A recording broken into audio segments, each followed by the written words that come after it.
Hey, everybody, it is Sherry Downer here at Tier 1 Interventions Podcast. It's great to have you here with us where we talk about the core of the math classroom. Today, we're going to be talking more about pizzas, rectangles, lockers. Oh my! Last week, we started a 10-segment series you're seeing. Here's segment 2 from our October workshop. If you are enjoying what you are learning, please subscribe and leave a comment. I think that was the right order. Over to John Lee. That was my intention going into yesterday. So when I went into the class yesterday, I said to the kids, we're going to do an exercise today. You're going to be up and moving. You're going to be collecting data, numbers. Each of you are going to end up with 2 numbers today. That's it. Now, ironically, this connects to another story. A couple of months ago, I was in this same classroom, and they were looking at subtraction and difference. And I'm not even sure how it came up, but I was coming in to actually do the locker problem with this group of students. And when I heard what they were doing in math classes, I walked in, I said, you know what? I said to the teacher, we're going to scrap. We're not going to do the task I was going to do with them today because I want to extend on what you have just been doing with them. So I'm going to teach just very on a whim, impromptu.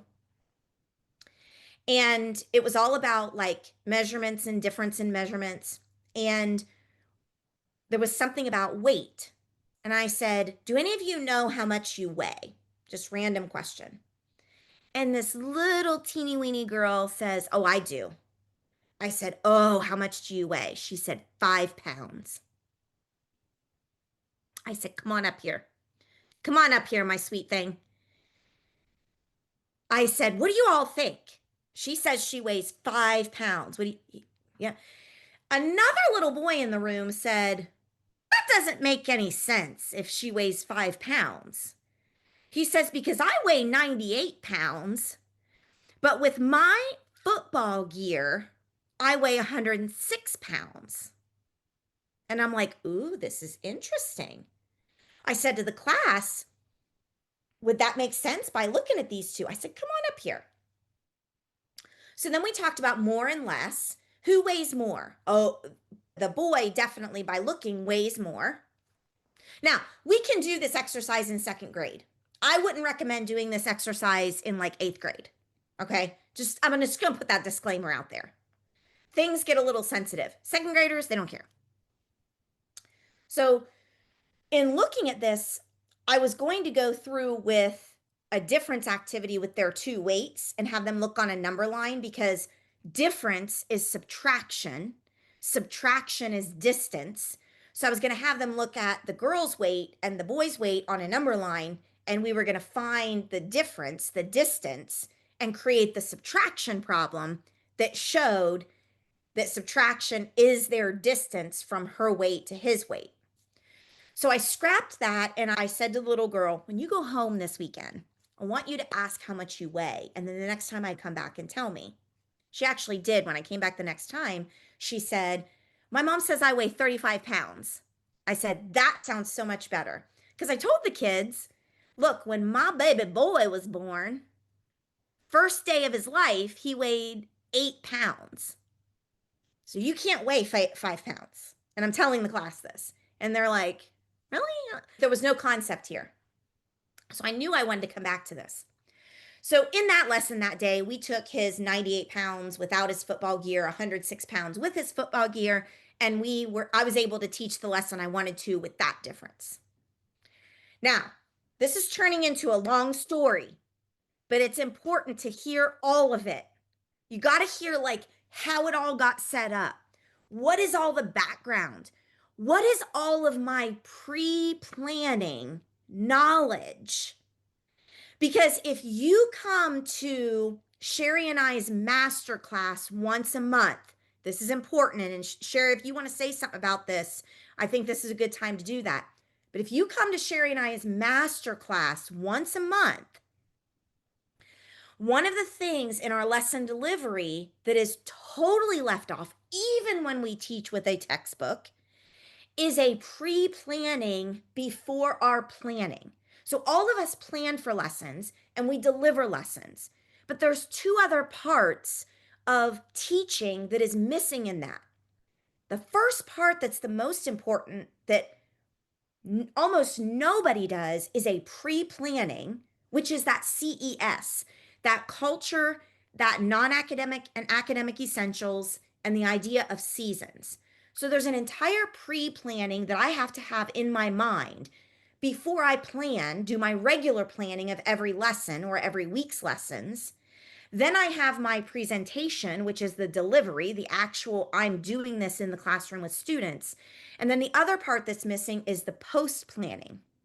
And in Sherry and I's masterclass each month, we go through this process of how to set up a good structure for planning long term and short term. Sherry, any follow up on the masterclass that you want to share?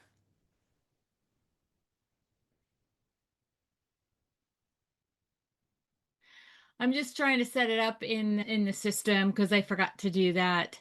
The Oh, next no one will problem. be the next one, depending on when you hear this episode, but is usually the second to Wednesday of the month. But if this is aired after the next one in November, think about the second Wednesday at 7 p.m. Look in school. Look in the schoolhouse. It is a free masterclass. The link will be in the schoolhouse. Awesome, awesome. I was just thinking about that promotion, Sherry, and I wanted to make sure that we had that catch for people because that's really a big part of this story. I wouldn't have been able to teach this second grade lesson without all four of the planning stages, without all four of those stages. And in the master class, we teach those stages and how to think in teaching through those stages so that the outcomes can be similar to what I'm going to share with you today. Anybody have any thoughts, questions, or comments before I then tell you about the experience? And I'm not sure, Natalie, if you've had something to say or you want to, and if nobody has any, that's fine. I'm going to continue. But any thoughts, questions, or comments about the setup going into yesterday's lesson before I go into that part of the story? You just need to know that this little 5-pound girl is the cutest little thing you've ever seen in your whole entire life. Like, adorable. Just, that's important. It is so important because she really could be 5 pounds if we just put that out there. Now, I knew she would. Natalie just wanted to pick this girl up and hold her in one palm of her hand. She's just the most precious thing. Sweetest little girl. So, backing up, yesterday, Natalie and I go in. We tell the kids you're going to get 2 data points. I brought a scale that they could step on. I gave some preview to that scale because I knew these kids were not going to know how to read a scale and not going to know how to measure. I knew this. And I'm not going to do this big, like, whole class lesson on how to do these things.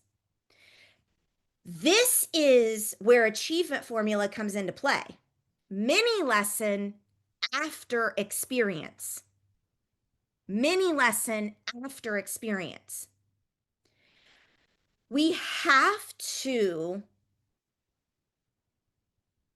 I don't want to say eliminate, but we have to, more often than not, let kids swim in the struggle, swim in the experience incorrectly before we mini lesson as much as we can. Because how often do you hear the phrase, we need to learn from our mistakes? We are universally not allowing students to make enough mistakes in their experiences. And then when they do, we are too often saving them. Explicit example from yesterday. Ooh, could The you classroom repeat that teacher is again? oh, go ahead, Kirk. I want you just to repeat the last 2 sentences that you said. That's important. They were huge. It may not be exactly what I said, but Kirk, I allow you to say them in your own words when I finish. Number one, we must let kids experience before we tell them through a mini lesson. Because we often hear the phrase, we learn through our mistakes. And too often, all the time in traditional math classrooms, we don't let students experience mistakes. And when we do give them that opportunity, we save them from their struggle way too soon. That may not be exactly what I said, so anyone else want to reiterate in your own words, because I agree with the importance of those statements.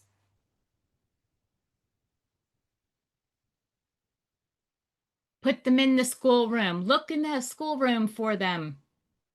Yes, Kirk, Natalie, anybody, if you can type that for me so that I don't have to pause and do it, that would be amazing. But there it is. So that was another one of my goals yesterday. So the only thing I did to prompt these students, and the classroom teacher was there, Natalie was there, I was there. The only thing I did to prompt these students was I showed them the scale that they were going to step on. Many of them had seen a scale, and some of the kids were like, "Oh, in wrestling we do our weights." I'm like, "That's exactly what you're going to do. That's going to be one of your numbers you're going to collect today." And other students are like, "Oh, I have one of those at home." Beautiful. So I didn't do a lot of teaching on the scale, but on the scale, the only numbers that were listed were even multiples of 10. So it was 10, no, it was 20, 40, 60, 80, 100. So the big line in the middle of 40 and 60 was 50. And I knew this was going to happen. I didn't point it out in a mini lesson before I released the kids.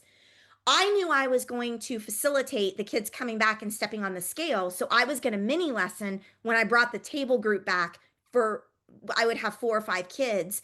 And then I would say, what's the exact number between 40 and 60? So I didn't mini lesson that before.